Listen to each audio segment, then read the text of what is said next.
Erev Tov, bonsoir à tous, à toutes. C'est avec un grand plaisir qu'on se retrouve. Si vous écoutez l'enregistrement, audio ou vidéo, on se retrouve chaque mercredi soir avec le Rav Peretz sur une seule adresse qui s'appelle fr.lilmod.org. Retenez cette adresse, fr.lilmod.org. Voilà, à toi Rav Peretz. Erev Tov. Erev Tov.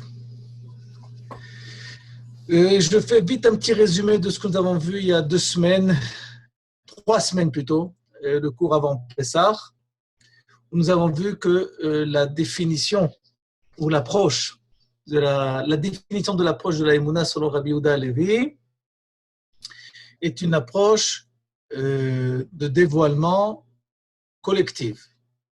L'approche doit être collective, le dévoilement doit être collectif, et c'est la raison pour laquelle que notre Rabbi Yehuda Halevi, dans son exposé de la Emouna, notre roi ne va pas mentionner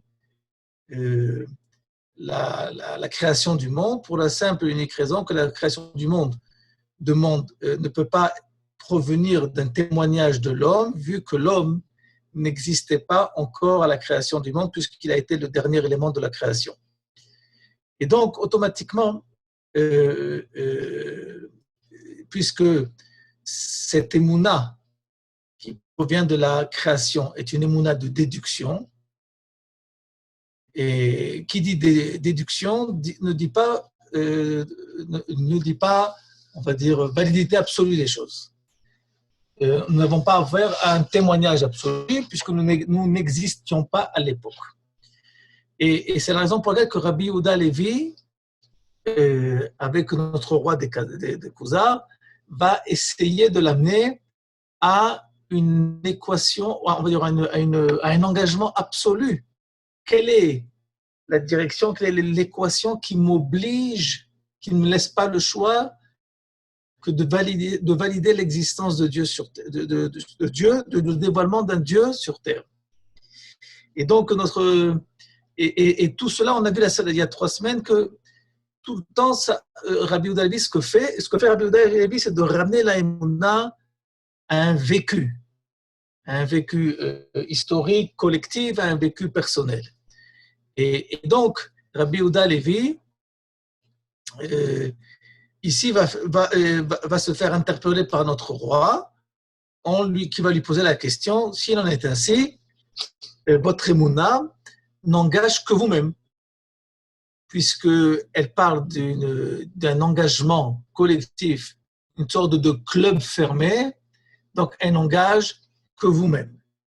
Et Rabbi Yehuda Halevi va répondre de la façon la plus simple, tu as entièrement raison, regardez bien que c'est Toratchem Lachem, puisque cette Torah, cette expérience n'a été que la vôtre, donc tu me parles d'une émouna qui est exclusive au Ham Israël, pas uniquement au niveau de la perception de la émouna, mais au niveau même du vécu de la émouna. Et Rabbi Yehuda Halevi ne va pas hésiter ces mots en disant Kenu, il en est ainsi. Simplement, il est possible qu'un non-juif puisse arriver à la émouna à la condition que ou il se convertisse, ou il se joint à l'émetteur de la émouna en restant goy. Il se joint à l'émetteur de la émouna qui est le Ham Israël. C'est ce qu'on appelle la notion de Ben Noach. Ben Noach a la possibilité d'arriver à une perception de la émouna à la condition qu'il se met à la bonne fréquence. Et la bonne fréquence, c'est la fréquence de diffusion qui passe par le Ham Israël. Et donc,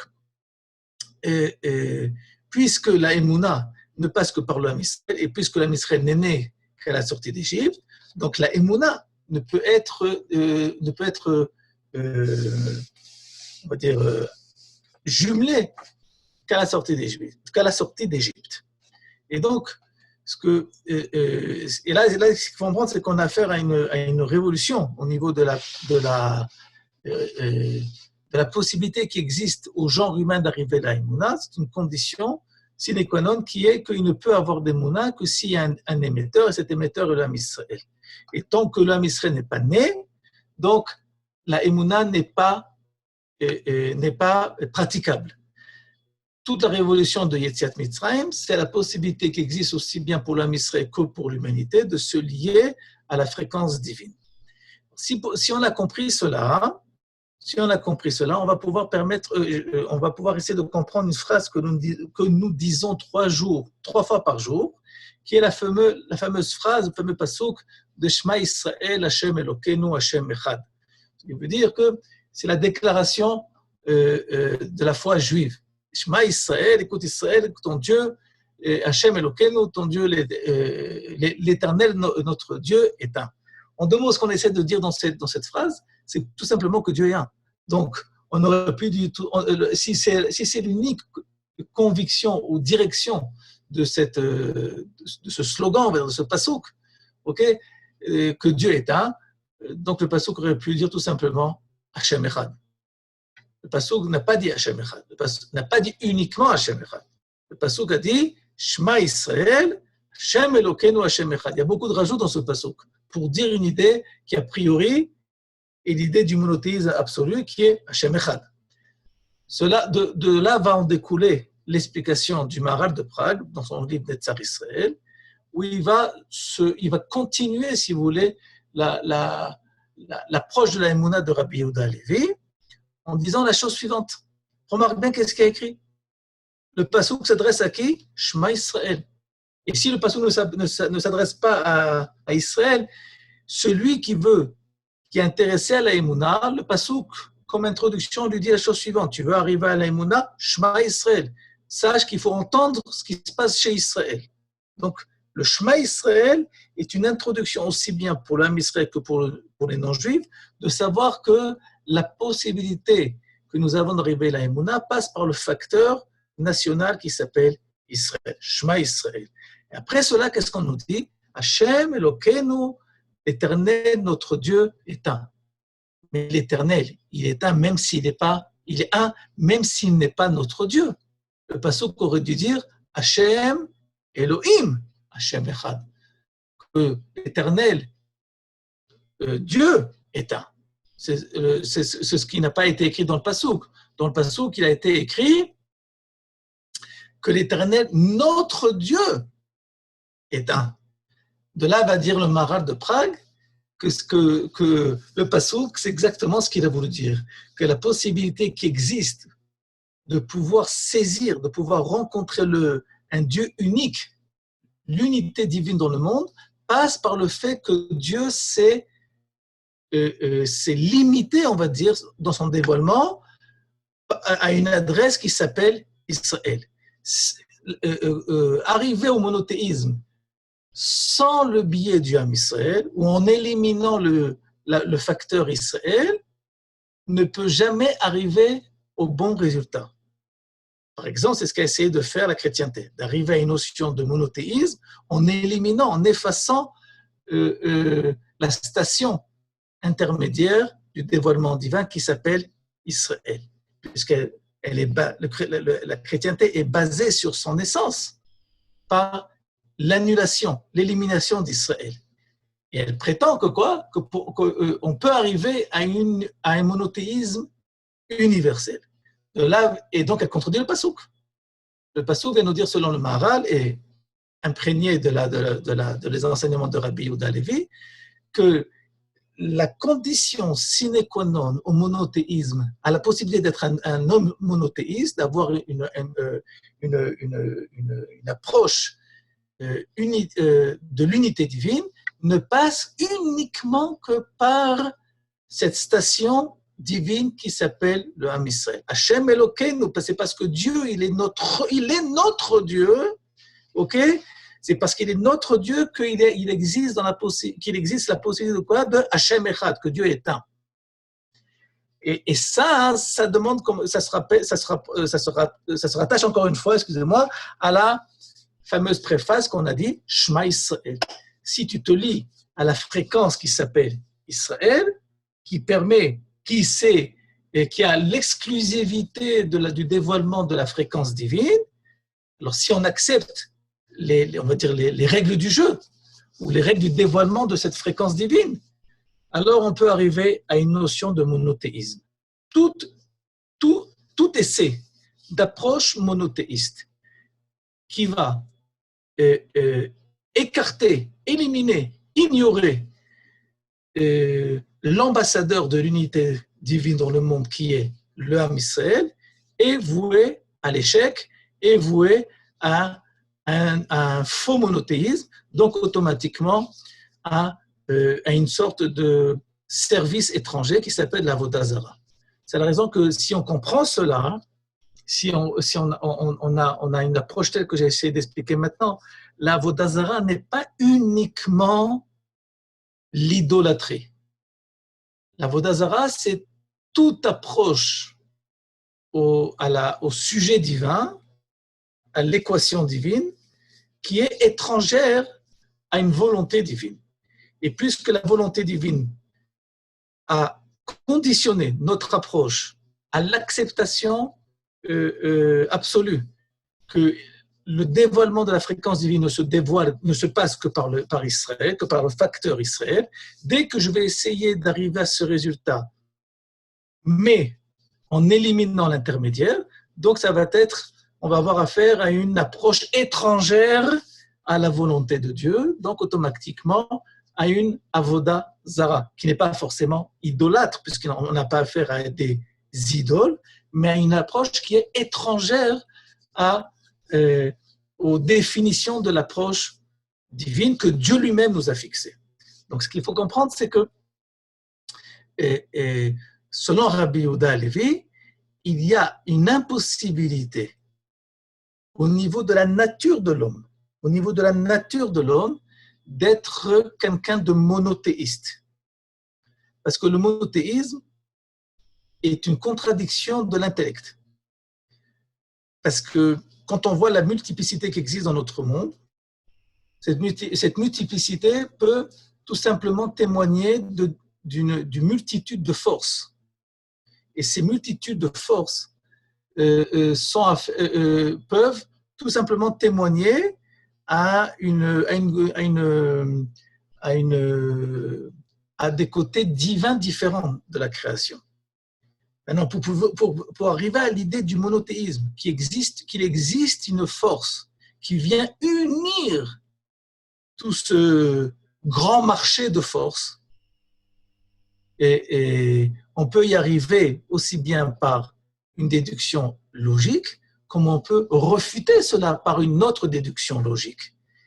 Et donc, on vivra dans la supposition, comme l'a déjà dit Rabbi Yehuda Halevi, qu'au nom de la réflexion philosophique, on peut arriver à des hypothèses, à des spéculations philosophiques, qui vont dire ou oui ou non. Et tous seront des réflexions parmi les plus honnêtes. La seule possibilité de pouvoir arriver à une certitude de la situation, c'est par le dévoilement. En deux mots, ce n'est pas moi qui vais vers Dieu, mais c'est Dieu qui vient vers moi, qui s'adresse à moi. Et donc, automatiquement, pour qu'il y ait un dévoilement, il faut absolument qu'il y ait une fréquence de dévoilement. Et cette fréquence de dévoilement, elle a été canalisée uniquement autour de l'axe qui s'appelle Israël. Et tout dévoilement qui va essayer de pivoter autre part qu'autour de l'axe Israël est automatiquement voué à l'échec. C'est comme vous essayez d'écouter une station radio que vous aimez beaucoup écouter, mais vous ne respectez pas la fréquence que la radio a fixée. Et donc, l'émetteur, qui est Akadosh Baruch Hu, le bon Dieu lui-même, a fixé sa fréquence de dévoilement. Et sa fréquence de dévoilement, c'est les différentes époques historiques du Ham Israël. Et si on ne se relie pas à cet axe de dévoilement, on vit dans l'illusion d'un monothéisme. Et tous les combats et les guerres que nous avons depuis la nuit des temps, entre les différentes religions qui se disent monothéistes, proviennent de leur illusion d'être des religions monothéistes, alors qu'aucune d'entre elles ne l'est. Parce qu'aucune d'entre elles n'accepte la condition sine qua non de la fréquence du dévoilement, de la fréquence du dévoilement divin qui est l'axe d'Israël. Est-ce que jusqu'à maintenant, c'est compris pour qu'on puisse continuer? Ou est-ce qu'il y a une question sur cela? Est-ce qu'on m'entend, Bichlal? Oui, oui. On entend. Bon, c'est déjà pas mal. C'est déjà pas mal. OK. Donc, rappelez-vous que lorsqu'on dit tous les jours Shema Israël, Hashem Elokeinu, Hashem Echad, on ne cherche pas uniquement à déclarer, on va dire, les droits divins sur terre, mais les conditions qui ont été données par ce Dieu pour pouvoir arriver à lui. Et c'est quoi les conditions? Hashem Eloké, nous, c'est le nôtre. Okay. Maintenant, si on a compris cela, nous allons essayer de passer au nouveau sujet de ce soir. OK. Et dans la rencontre d'auparavant, notre roi a eu difficulté, et je reconnais que la difficulté est honnête, d'expliquer, de comprendre ce que nous avons dit maintenant. Comment se fait-il qu'il y a une exclusivité autour de l'axe qui s'appelle Israël quant au dévoilement divin? Notre roi de Khuzar a une difficulté honnête, objective à comprendre cela. Pourquoi? Parce que je vous rappelle que lui-même est sujet à un rêve, où dans ce rêve, le divin lui parle. Il lui fait mention que Kavanatra Retsuya Bene Elohim, Abal Masecha Eno Ratsui, que tes intentions sont bonnes aux yeux de Dieu, mais tes actes ne le sont pas. Donc, si notre roi en question, si notre Rabbi Yehuda Levi en question, Chaver, a raison, comment se fait-il que notre roi, qui ne fait pas partie du Ham Israël et qui n'est pas en plus un ben noir, un noachide, comment se fait-il que lui, oui, il capte, oui, un message divin par l'intermédiaire du rêve en question? Donc, ce qu'il faut comprendre, c'est que la difficulté qu'a notre roi de comprendre ce que le dit Rabbi Yehuda Levi n'est pas uniquement une difficulté intellectuelle de compréhension, mais surtout, encore une fois, de vécu. Il dit, tu me dis quelque chose, alors que moi, je vis une dimension qui s'oppose à ce que tu viens de dire maintenant. Et là, ce qu'on va essayer de faire maintenant ce soir, c'est essayer de comprendre comment Rabbi Yehuda Levi va lui faire comprendre la chose. Bon. Et donc, il lui a dit, le Chaver lui dit la chose suivante. Rabbi Yehuda Levi s'appelle ici le Chaver, ok? Chaver, c'est un diminutif de Tamid Chacham, un érudit. Il dit, bon, la question qu'il lui pose, c'est peux-tu me définir les propriétés qui existent dans les différentes parties de la création? Alors, notre Rabbi Yehuda Levi va faire mention de tout ce qui est, on va dire, de tout ce qui est naturel. Alors, il dit comment la nature se développe dans le monde par la nutrition. Okay? Tout ce qui se développe dans le monde passe par l'absorption de certains matériaux, la transformation, la métamorphose de ces matériaux, et la transformation, elle nous amène à une continuation de la vie. Okay? Donc, c'est ce qu'il lui dit. Par exemple, une plante, vous avez ici par exemple l'eau.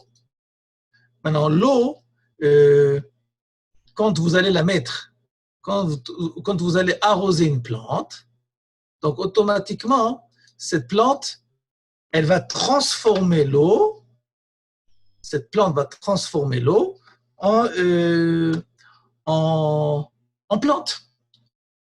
Ok, au bout de X temps, les fameuses gouttes d'eau, notre arrosage, vont disparaître, pas disparaître, mais vont se transformer en plantes. Donc ici, nous avons que les minéraux sont devenus végétaux. OK? OK. Maintenant, il pose la question suivante. Y a-t-il un changement aussi? Qu'est-ce qui définit le monde animal? OK, le monde animal. Et ce qui définit le monde animal, c'est le mouvement. Si jusqu'à maintenant, les minéraux étaient statiques et que par leur absorption par l'intermédiaire de la plante, elle n'est pas statique. Elle pousse sur place, mais elle pousse.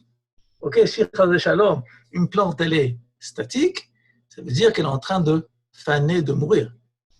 Une pierre statique n'est pas en train de mourir. C'est sa position, c'est son état naturel d'être statique, les minéraux. Ce qu'on appelle en hébreu domem. Après, il y a ce qui s'appelle en hébreu tzomeach, le végétal, ce qui pousse. Mais qu'est-ce qui va pousser? Par quel intermédiaire la plante va pousser et grandir? Par l'intermédiaire des minéraux. Et donc, les minéraux vont devenir tzomeach, vont eux-mêmes. Maintenant, notre bête en question, ça peut être une vache, ça peut être un renard, ça peut être tout ce qui est vivant, ce qui la caractérise, c'est le mouvement dans l'espace. Notre plante n'a aucun moyen de pouvoir se balader et de partir en promenade. Elle est vouée à rester liée, plantée à un endroit.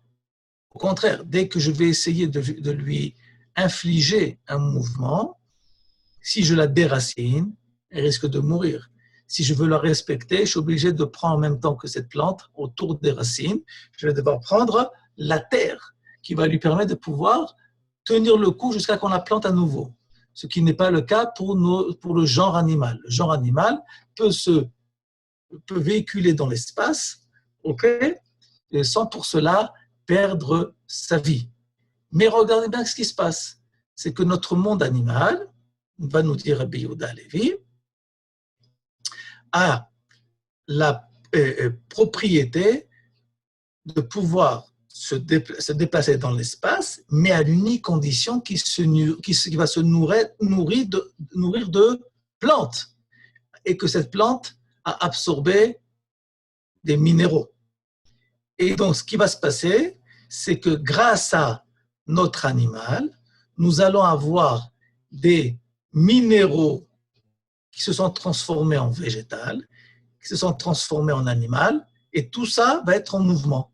Quand vous allez voir une vache, un chien, un chat, n'importe quoi d'autre qui marche devant vous, sachez que devant vous, vous avez des minéraux et du végétal par l'intermédiaire de notre animal qui est en mouvement. Ce qu'a fait la vache, quand elle a brouté, elle a permis au monde minéral et au monde végétal de s'élever à un niveau que jusqu'à maintenant elle n'avait pas, de s'élever à une propriété que jusqu'à maintenant elle n'avait pas. Et quelle est cette propriété? La propriété du mouvement dans l'espace. On a de l'eau qui se promène et des plantes qui se promènent sans que cela leur cause un manque de vie. Ok, on arrive maintenant. Donc vous avez vu qu'on a vu maintenant 3 propriétés. Je résume les 3 propriétés. Les minéraux qui sont statiques, les plantes qui poussent sur place, il y a un mouvement mais sur place, et les animaux, nous avons affaire à un mouvement dans l'espace. Maintenant, nous arrivons au petit dôme, comme disait Mowgli. Et quelle est on va dire la propriété de l'homme? Va nous dire Rabbi Yehuda Halevi, au Bedin Ha'inyan Hasichli, à propos de l'intellect, Itzached Amedaber Mikol Achaim. On a affaire à une nouvelle propriété qui est l'intellect parlant. Remarquez bien ce que dit Rabbi Yehuda Halevi. Nous n'avons pas affaire à l'intellect, parce que chez l'animal, il existe aussi une réflexion. Quand une panthère, un guépard est sur le point d'attaquer une gazelle, la stratégie qu'il va utiliser provient d'une réflexion. Il réfléchit, qu'est-ce qu'il va faire, comment, et ainsi de suite, pour pouvoir arriver à son résultat. Ce qui différencie l'homme, d'après Rabbi Yehuda Halevi, c'est que le côté intellectuel chez l'homme s'exprime par la parole. Nous allons avoir affaire à une réflexion, à une intelligence parlée, qui parle. Et donc, puisque cette réflexion, elle parle, elle a un contact, elle a une communication, elle doit automatiquement prendre en considération tout ce qui pivote autour d'elle. Et c'est ce qui va se passer, c'est ce qui va se faire appeler Tikkun Amidot.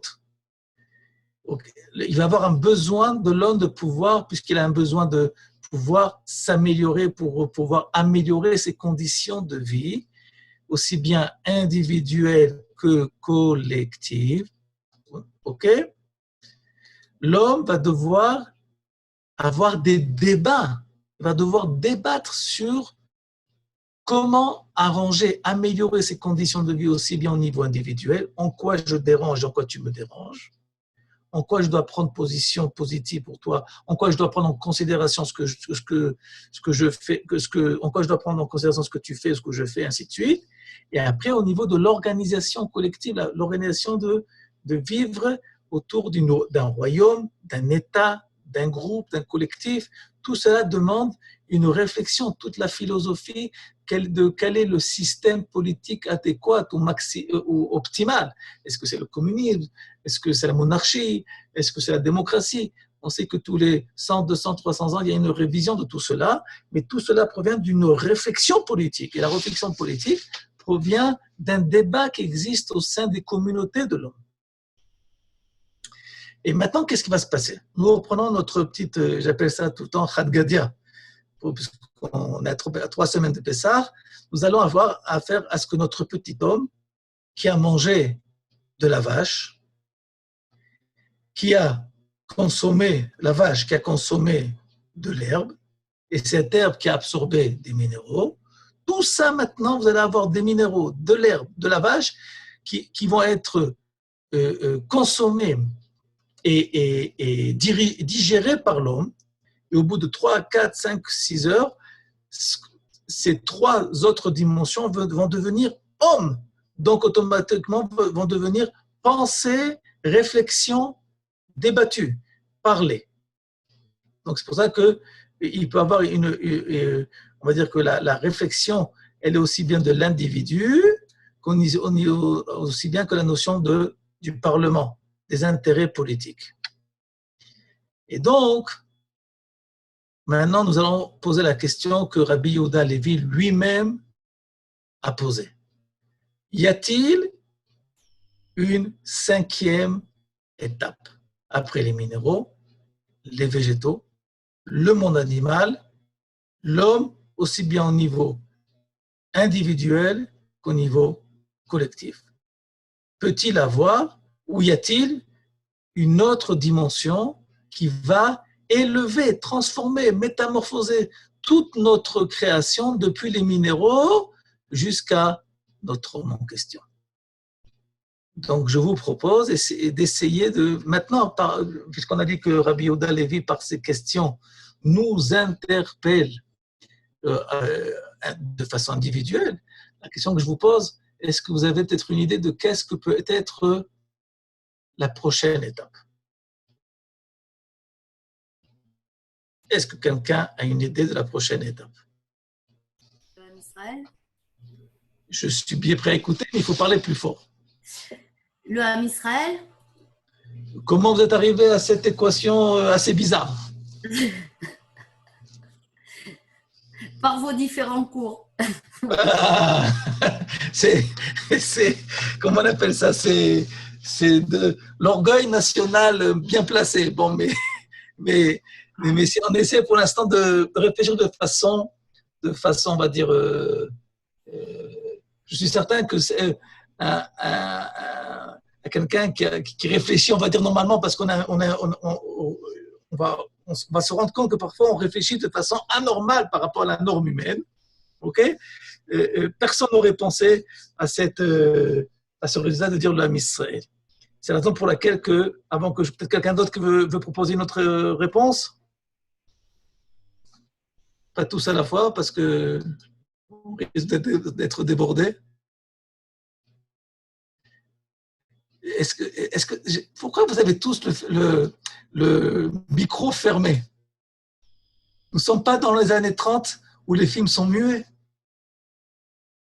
Donc, bon, je vois que je n'arrive pas à vous convaincre. Je vais quand même continuer. Je vais essayer de continuer. Ce que va proposer notre roi, remarquez bien ce qu'il essaie de proposer, Ma'alat achachamim agdolim. Il dit oui. A priori, la prochaine étape, c'est tout simplement les grands savants, les gens qui se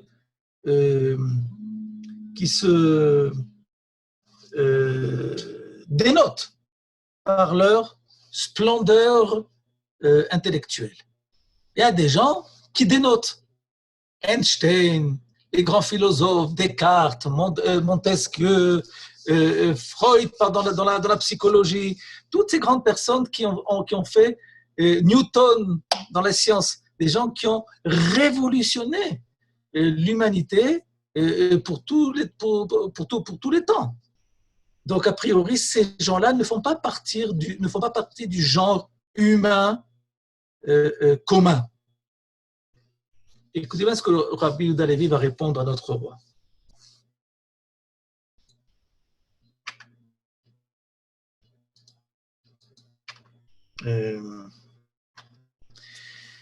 איני רוצה לומר אלא מעלה שתפחית את בעלי הפרידה עצמית. Il lui dit, mais monsieur le roi, tu ne respectes pas les règles de notre débat. Pourquoi? Remarque bien ce qui s'est passé. Lorsque nous avons dû définir la différence qui existe entre les minéraux et les végétaux, ce que nous avons fait, c'est que on a remarqué qu'il existe chez les végétaux une propriété qui n'existe nullement pas chez les minéraux. De la même façon, on a vu que le mouvement qui existe dans le monde animal n'existe surtout pas dans le monde végétal, parce que si le mouvement dans l'espace existait dans le monde végétal serait voué à mourir. Mais quand tu me parles de grands savants, grands, petits, moyens, gros, minces, n'est pas une différence d'essence, n'est pas une différence que jusqu'à maintenant, cette chose n'existait pas et à partir de maintenant, elle apparaît. Mais tout simplement, tu me fais mention d'une différence qualitative. Alors que jusqu'à maintenant, notre petit Mougli n'est pas une vache plus. Ok, il y en a qui parfois qui peuvent faire des coups vaches, mais c'est pas pour ça que nous avons affaire à ce que notre homme est un animal plus. Mais notre homme, puisqu'on a affaire à une réflexion parlée, extériorisée, ce qui n'est pas le cas entre les vaches. Les vaches n'ont pas la possibilité de pouvoir se conseiller entre elles au niveau de leurs pensées personnelles, ce qui n'est pas le cas chez l'homme. Donc on parle de quelque chose qui existe dans le genre humain et que jusqu'à maintenant n'existait nullement chez aucune des stations auparavant. Mais quand tu me parles de grands savants, ça peut être Einstein, ça peut être Newton, ça peut être qui tu veux, et au niveau de l'intellect, ça peut être même un Talmid Chacham, au niveau de l'intellect, ok? C'est pas ça qui le différencie du reste de la création. Parce qu'encore une fois, plus ou moins, beaucoup ou pas beaucoup, tout cela n'est pas une différence d'essence, mais une différence quantitative. Mais ce n'est pas de ça qu'on parle. Parce que le fait que quelqu'un soit intelligent et que quelqu'un soit fort et que quelqu'un sait bien dessiner et l'autre qui arrive à comprendre l'autre au niveau de la psychologie, tout cela ne fait pas que celui qui sait faire cette chose plus que l'autre est plus homme que l'autre.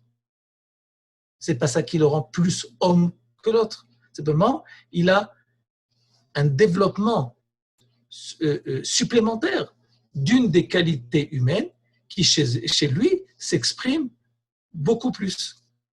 Mais toutes ces qualités humaines existent chez tout le monde, chez qui moins et chez qui plus. Alors, notre roi en question se trouve assez en difficulté et il va lui dire la chose suivante. Imken, en ma'ala bar murgashim yetera al bnei adam. S'il en est ainsi, eh bien, je prétends que le partage que tu as fait, ou la graduation que tu as fait, s'arrête à la dernière station qui s'appelle l'homme. Puisque plus ou moins n'est pas une différence d'essence, mais uniquement quantitative, tout ce que je vais pouvoir essayer de t'apporter, ok, restera dans le domaine de la quantité. Donc, conclusion, dernière station, l'homme. Bon. Et là, Rabbi Yehuda Halevi va lui poser la question suivante. Ve'im imatze Adam, shiavo be'esh ve'lo yuzak. Bon, quelqu'un qui peut être dans le feu et ne pas se brûler. Ve'yamod bli ma'achal ve'lo yirav. Quelqu'un qui peut rester sans manger et ne pas avoir faim. Il aura une splendeur que l'œil humain ne peut pas contempler. Ni sera malade, ni s'affaiblira. Et quand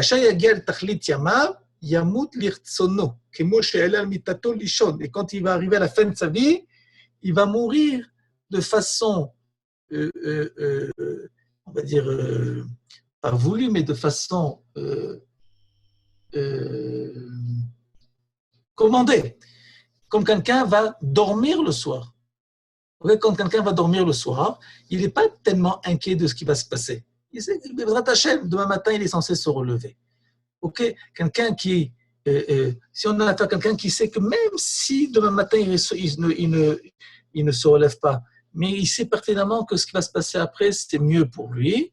Okay? Comme quelqu'un qui sait que demain, c'est censé être mieux qu'aujourd'hui. Immédiat Avar va être quelqu'un qui sait aussi bien les secrets, c'est un rajout de moi, du passé et les énigmes du futur. Mashaya ou Masheye. Alors, Ma'ala Azot, nifredet be'atzma, Ma'alat bnei Adam. Tu es d'accord avec moi que ce degré est quelque chose qui est complètement différent de ce qui peut exister chez l'homme. Soyons honnêtes. Si nous avions été à la place de notre roi, que nous avions entendu un exposé pareil, et en étant assez objectif et honnête, sans savoir que c'est ce qui est écrit dans la Torah au niveau de notre maître Moshe Rabbeinu. La réaction la plus honnête est celle tout simplement de notre roi en question. Il répond la chose suivante. Il va lui répondre que Ama'ala Zot Elokit Melachutit. Tu fais mention ici d'un degré divin artificiel. Iminimtset, si Bichra elle existe. Et si vraiment elle existait, parce que jusqu'à maintenant, notre roi en question n'a pas rencontré un prototype pareil. Les Emidin Aïnyan Eloki, nous avons affaire ici à on va dire, l'expression d'une nouvelle dimension qui s'appelle ici, que notre roi appelle ici, Inyan Eloki, l'axe divin, le vecteur divin. L'omina sikhli, nous n'avons pas affaire à un homme qui est plus intelligent que les autres, ou un homme qui est plus sensible ou sentimental que les autres, ou à un surplus de nature. Non, non, non, non. Nous avons affaire à, si cette chose existait, ce qui reste à prouver d'après notre roi en question, si cette chose existait, je suis d'accord avec toi que nous avons affaire ici à un acte divin, un axe divin, excusez-moi. OK? Mais notre problème au niveau de notre étude, c'est que notre roi lui dit en question de façon honnête, si cela existe. Dans tous les cas, dans l'hypothèse où la chose existerait, nous avons notre roi en question, ça veut dire nous-mêmes, nous avons progressé d'une petite étape, qui est que, quelle est la définition du divin, du Eloki? C'est quelque chose qui n'est pas voué aux lois de la nature, qui ne vient pas dévoiler le côté sentimental, on va dire des sens sensationnels, voilà, c'est bon, sensationnel de la nature, et aussi le côté réfléchi. Mais je vous rappelle où on en est, si cela existe. Donc, notre roi en question n'a pas oublié ce que lui a enseigné le Rabbi Yehuda Halevi, que pour que quelque chose soit réel, il faut pouvoir en témoigner. Je peux témoigner de l'existence de l'eau, je peux témoigner de l'existence des plantes, des vaches et des hommes. Mais, et eux ont comme propriété aussi bien, on a dit, le côté sensationnel, le côté mouvement, le côté réfléchi de la création. Mais là, tu me demandes de parler, d'admettre que quelque chose existe, alors que jusqu'à maintenant, il n'y a aucun témoignage de cela.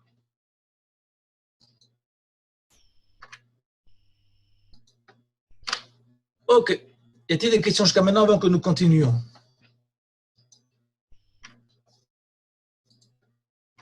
Je suis étonné d'être aussi clair. Je continue. Lui dit la chose suivante. Amar Achaver. Le Rabbi Yehuda Halevi lui répond la chose suivante. Ele ktsat toare anavi asher en alav cholek. Ce dont je t'ai fait part ne sont qu'une partie des différentes propriétés qui s'adressent au prophète, à propos duquel il n'y a pas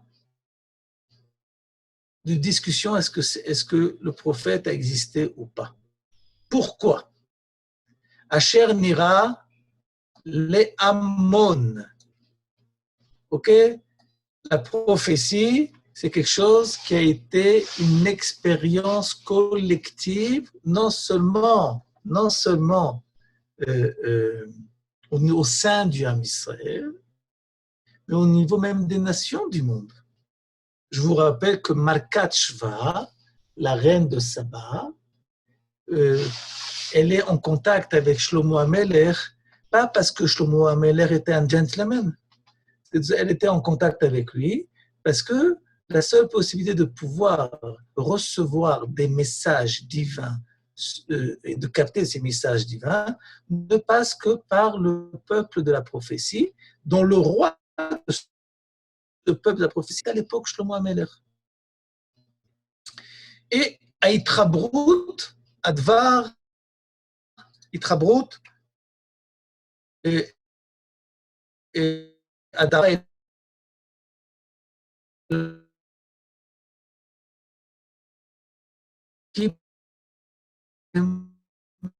international, l'histoire de l'homme, ok? Et que Dieu, remarquez bien ce qu'il y a écrit ici, Itrabruta davar Eloi bahem. Encore une fois, c'est Dieu qui s'est lié à nous. Et qu'est-ce qui se passe? Et qu'est-ce qui s'est passé quand il y avait une communication de Dieu à l'homme? Dieu, ok, dirigeait l'homme selon sa volonté.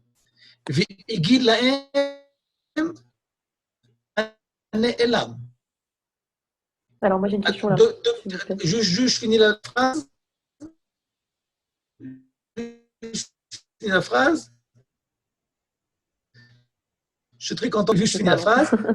Et puisque l'homme a un problème optique, il n'est pas capable de voir plus loin que son nez, c'est-à-dire que ce qui se passe à son présent, et que les frontières du temps n'existent pas dans le monde divin, okay?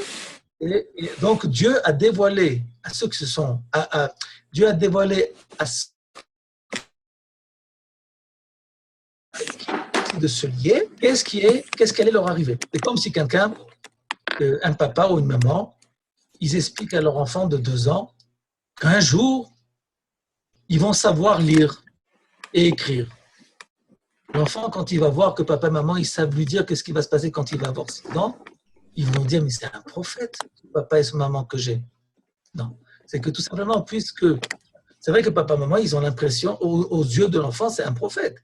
Mais puisque les obstacles qui existent aux yeux de cet enfant n'existent pas aux yeux de ses parents, donc les parents qui sont liés à cet enfant vont annoncer à leur enfant quel est leur avenir, quel est son avenir.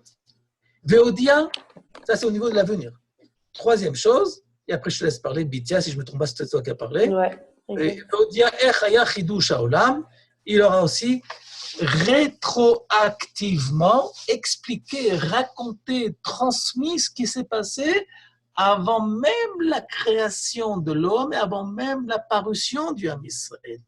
C'est comme, encore une fois, puisque nous allons prendre l'exemple de papa et de maman, une fois que l'enfant va avoir 2 ans, 3 ans, 4 ans, et qu'il va se sentir bien à la maison parce que son papa et sa maman ils vont le choyer et le gâter et s'occuper et l'éduquer, ainsi de suite, ils vont lui faire part de quelque chose que l'enfant lui-même n'a pas mention de cette chose.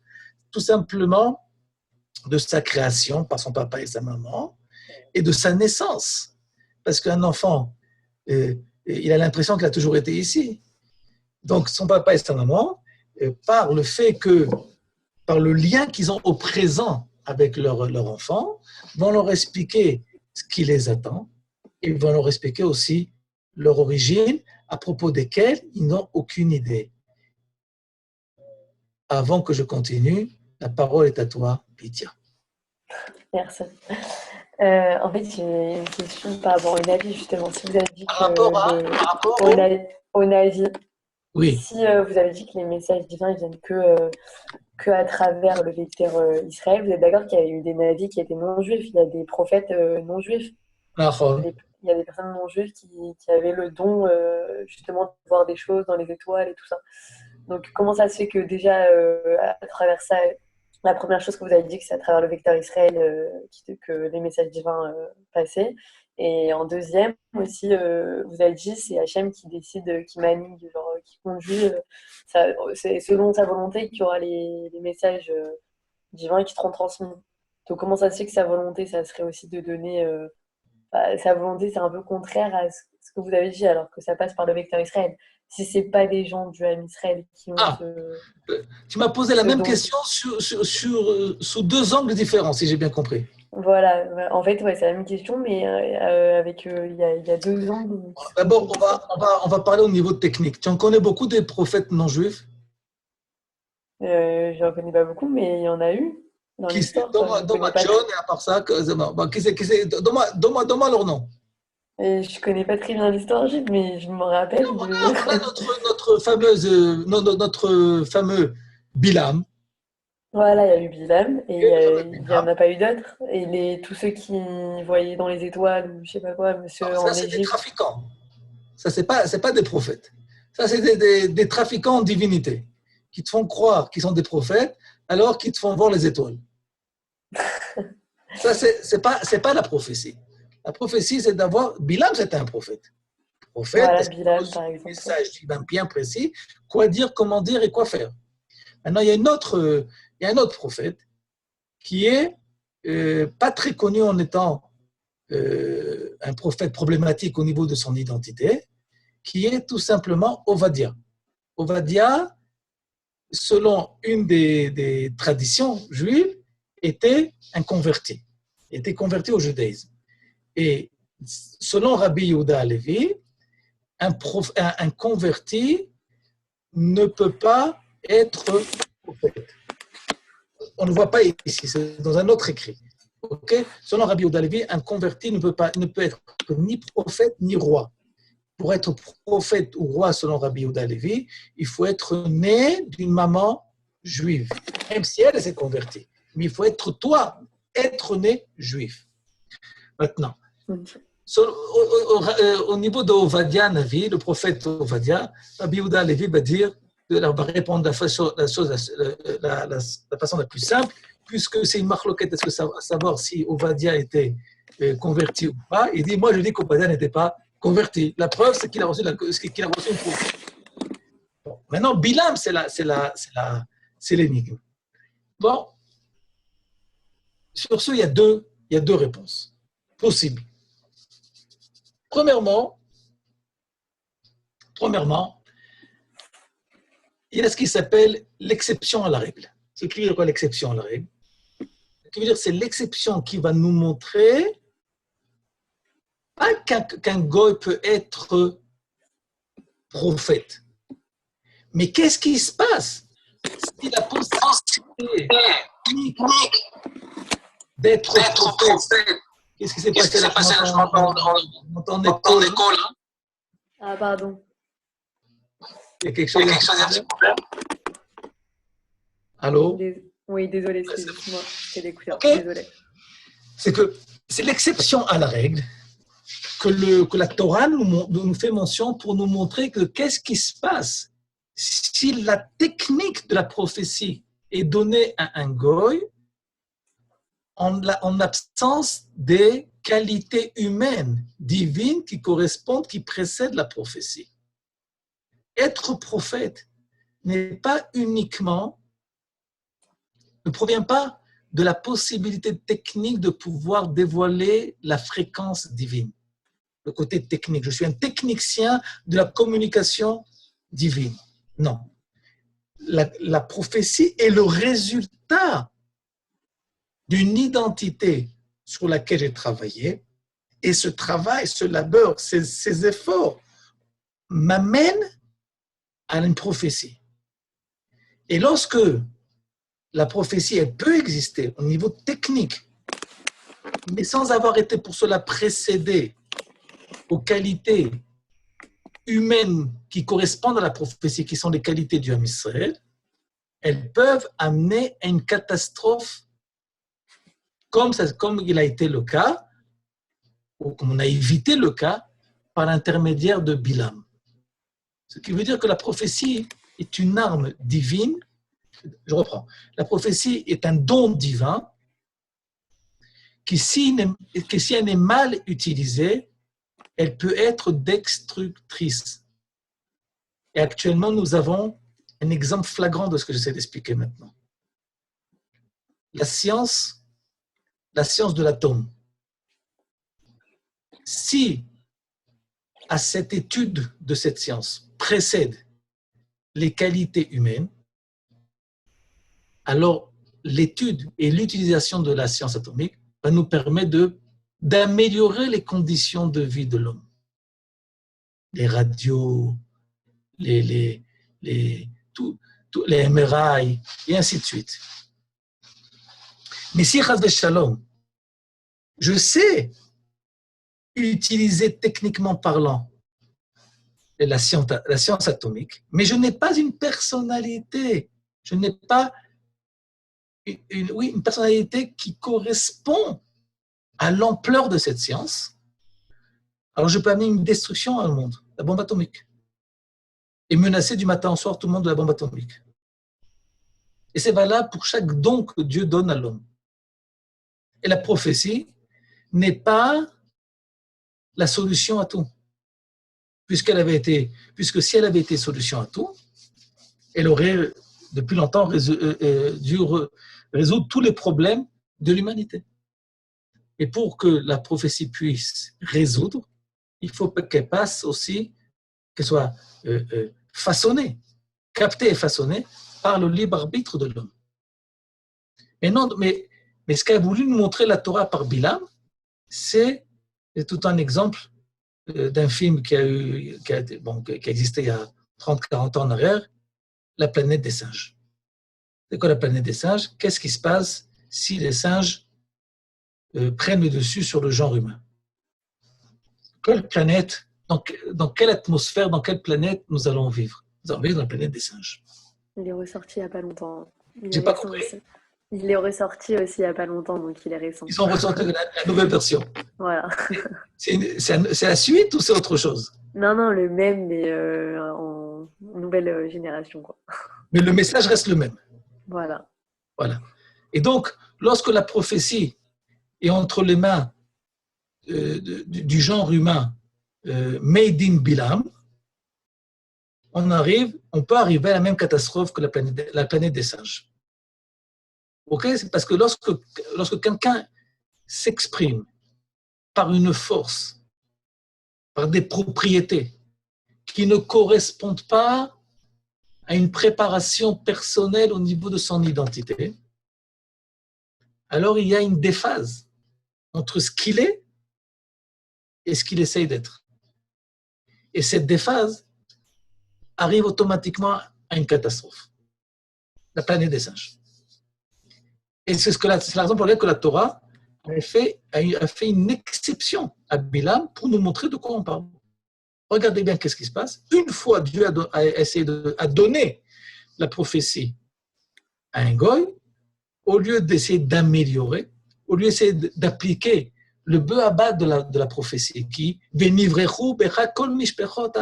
l'a reçu Abraham Avinu, la raison pour laquelle Abraham Avinu a été choisi en tant que prophète des prophètes, c'est pour amener le bienfait sur terre. Et lui, notre Bilam, première occasion d'être prophète, qu'est-ce qu'il fait? Il tire de tous les côtés.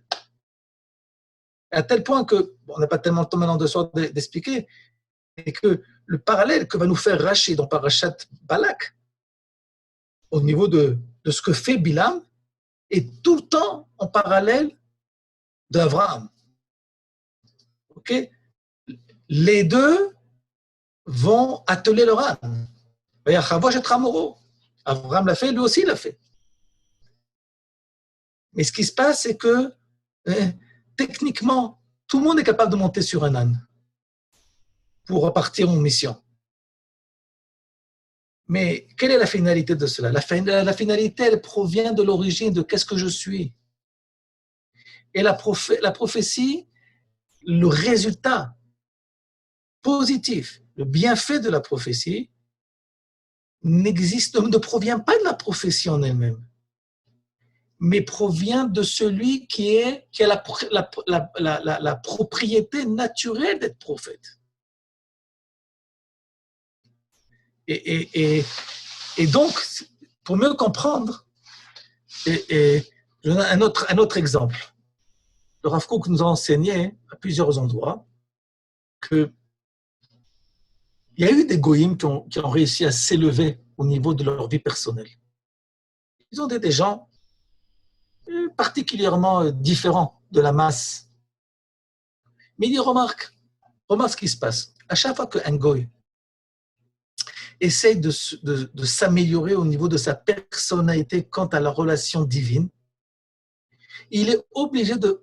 Ça se passe par deux facteurs, ou l'un d'entre eux, ou les deux en même temps, qui sont séparation de la société, ce qu'on appelle les couvents. On se retire, aussi bien que ce soit chez les chrétiens et chez les Tibétains. On ne peut pas vivre dans la masse pour être un homme en contact avec Dieu. Parce que la masse ne correspond pas à cette relation avec Dieu. Donc, qu'est-ce que je fais? Je me retire de cela. Ou deuxième possibilité, comme je dis, c'est ou et, c'est il va avoir une sorte de... On ne va pas avoir uniquement un retrait corporel, physique, mais ça va être un retrait au niveau de la réflexion. Les gens on va avoir, quand on va regarder cette personne, on va avoir l'impression d'avoir en face de nous quelqu'un qui se conduit de façon anormale, bizarre. Tandis que chez nous, le fameux nazir, celui qui se retire de la société pour pouvoir essayer de s'élever. Et comment on se retire de la société? En se privant de vin.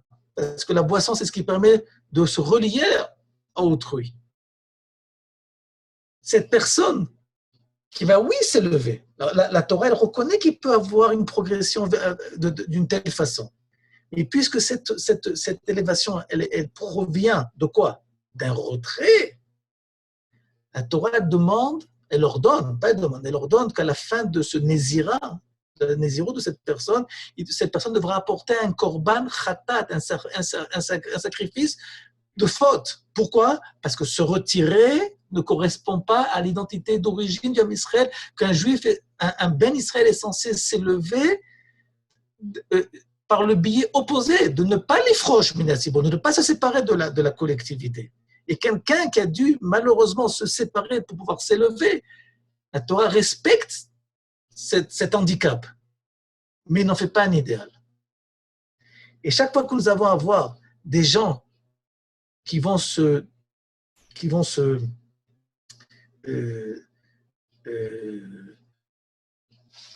relier, je parle chez les non-juifs, ok, qui vont se dénoter de leur relation, de leur volonté de pouvoir s'élever, d'avoir un contact avec un facteur divin, ça va tout le temps passer ou par un retrait de société, on rejette tout ce que la société profane m'a donné, ou est capable de me donner, ou un retrait intellectuel. Ça veut dire que la personne, on a l'impression qu'il a perdu la tête. On dit que chez nous, on est loin de cela. Au contraire, d'Afka sur justement le lien avec la collectivité. Et on ne perd pas la tête lorsque le prophète, lorsque l'homme arrive à sa prophétie.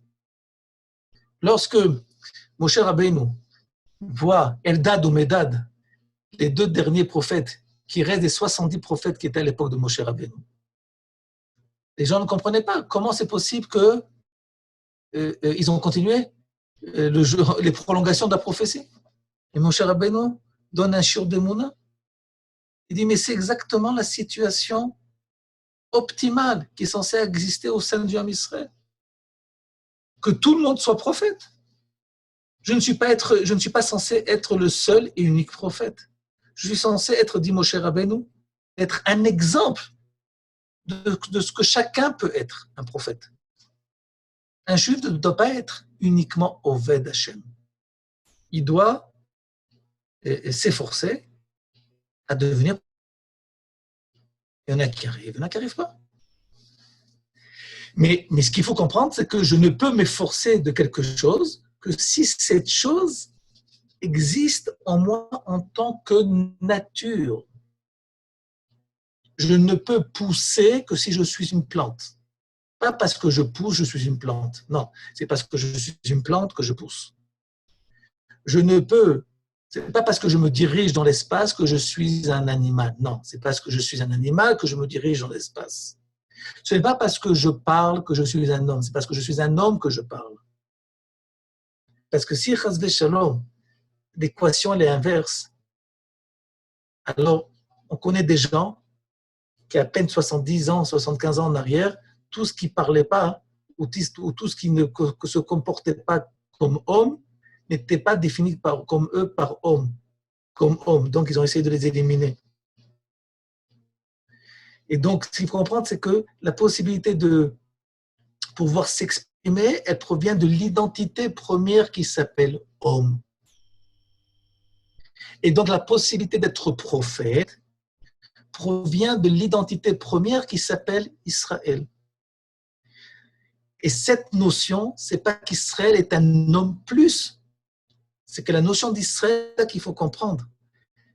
Que Rabbi Yehuda Halevi, il y a 1000 ans en arrière, au plus profond de notre galoute, vient expliquer cette notion, alors que la seule possibilité que nous avons de vivre un judaïsme, c'est une perception personnelle, une approche personnelle des choses.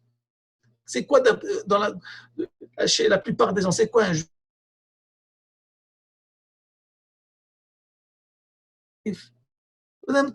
D'abord, un juif, c'est Israël. Israël, c'est une identité, ce n'est pas une religion.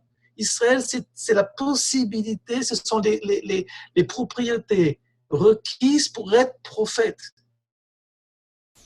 Parce que, encore une fois, s'il y a des hommes intelligents, et s'il y a des hommes sensibles, et s'il y a des hommes juifs, tout ça, si on définit les choses comme cela, on a affaire uniquement à des différences quantitatives et pas des différences d'essence. Et là, ce qu'a essayé de faire Rabbi Yehuda Halevi ici, c'est de montrer à notre roi que dans chaque particule de la création, il existe une propriété qui lui est propre, ce qui s'appelle en hébreu sgoula. C'est quoi la sgoula? C'est la propriété propre à chaque chose. La propriété des minéraux, c'est d'être statique. La propriété des plantes, c'est de pousser sur place. La propriété du monde animal, le mouvement dans l'espace. La propriété de l'homme, la réflexion, parler. La propriété d'Israël, la prophétie. Si je n'ai pas cette identité, je ne peux pas arriver à ces réalisations pratiques des choses. Parce que si Shalom, je pense que oui, et j'essaie de faire cela, c'est une violation des droits divins. C'est-à-dire que je prends quelque chose, j'essaie de réaliser quelque chose, alors que je n'ai pas cette identité qui me permet de réaliser, d'amener à bonne essence cette chose-là. La planète des singes, comme nous avons expliqué tout à l'heure. Et ce qui est important ici pour Rabbi Yehuda Halevi, c'est de montrer que la notion du collectif, qui est la propriété de base pour arriver à la prophétie, c'est la nouveauté, si vous voulez, c'est la 5e dimension qui existe au niveau de la création du monde. Et là, Rabbi Yehuda Halevi, juste on finit par cela, il va arriver, regardez ici, j'ai fait on va ça par le haut, par OK. Ici, vous avez ici le monde végétal, qui est inclus dans le monde animal, qui sera inclus dans le monde on a dit minéral, végétal, animal, qui sera inclus dans le monde de l'homme. Et tout ça, parce que c'est quoi Israël? C'est pas un ensemble d'individus qui ont décidé de vivre une dimension divine. Non, c'est une création, une nouvelle création, avec des nouvelles dimensions, qui est la dimension du collectif qui permet de capter et d'émettre cette prophétie. Bon, ça demande encore un peu plus d'études. En tous les cas, nous avons expliqué quelque chose, résumé de ce soir, que chaque partie de la création a sa sgoula, a sa propriété personnelle, et selon Rabbi Yehuda Halevi, nous avons vu 5 sgoulot, minéral, végétal, animal, intellectuel parlé, et la prophétie. La parole est à toi, Yohan. Merci beaucoup à vous tous. Il y a des questions, c'est l'occasion, le moment. Non? Merci beaucoup à Perez. On se retrouve demain avec Ronette Fish pour 5 parakim du livre de Tehillim.